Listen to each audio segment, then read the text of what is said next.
What's up mga master? Meron tayong i-unbox power station mga master. Ayan, dahil nagka-camping tayo, saka yan, pagka may brown out, magagamit din to.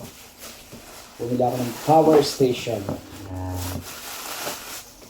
Mabigat pala siya. Ayan mga master, ang kuha ko dito ay 3,400. Ayan, 3,400. Kaya binili ko na. Sayang din. Sayang yung pagkakataon, mura na. Ayan mga master, mabigat. Ayan o. Ayan. Alam niyo mga master, mura na yan. Kasi nakikita ko yung mga power station, lalo na yung branded. Mahal. Yung sa kaibigan ko, sa kumpare ko, shoutout sa'yo, kay Jay Pabia. Yan, may-ari itong bahay.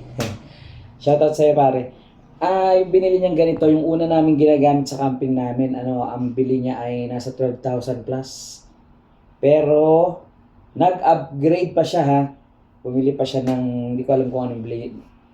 Siguro mga nasa 20,000 plus yung binili niya. Hindi ko lang alam yung exact price. Binibenta nga niya sa akin yung pinaglumaan niya. Kaya alam, wala akong budget. Mahal yun eh. Ito lang ako, sa 3,400. Pwede na. Kasi bihira lang din mga kami mag-camping. Tsaka pag nagka-camping kami, 4 lang kami. Asawa ko, tsaka yung mga anak ko. Ayan mga master. Bali, tingnan natin. Yung brand niya, may brand ba siya? May pangalan? Wala, basta portable power station lang. Ano to, maraming mga ganito. Kung sila mga nagtatanong kung saan makakabili. Sa Shopee, sa Lazada, sa lahat ng mga app, meron, alam ko meron ito eh. Nabili ko lang to sa sa seller. Sa mystery item seller. Kaya medyo mas mababa. So, ayan. Ayan siya, ayan.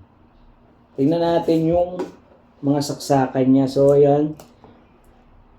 Meron dito mga 3 butas na maliliit. Di ko alam kung para saan yan. May USB, 2. Tapos dito sa 120, pwede dito electric fan. Tsaka kung ano man. Yan. Sa likod. Wala. So, ayun, may ilaw. May ilaw siya dito. Pag inon mo, sa on. Tingnan natin yung on and off. Ayun, dito. Sa harap lang, pipindutin lang. Ayan. Makikita mo kung anong charge niya. So, 12.8 volts siya, no? 12.8 volts. Tapos, alam ko may ilaw to eh. Itong gilid na to.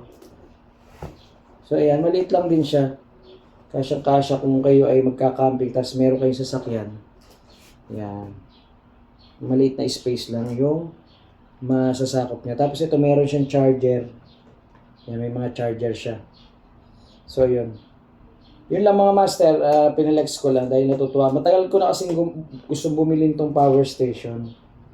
Kaya lang wala pa tayong budget para dito. So ngayon, nagkaroon ng pagkakataon, nagkaroon ng extra money para makabili ng power station. So ito, hindi na ako nag-atubili.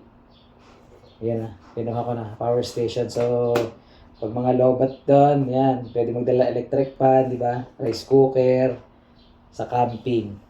So, yun lang mga master. Thanks for watching. Sa mga gustong magkaroon ng power station, ano lang, sa Shopee. O yan, sinabi ko na kung saan. Shopee, Lazada, meron. Thanks for watching mga master. Yun lang. Relax ko lang tong ating bagong power station. Bye-bye!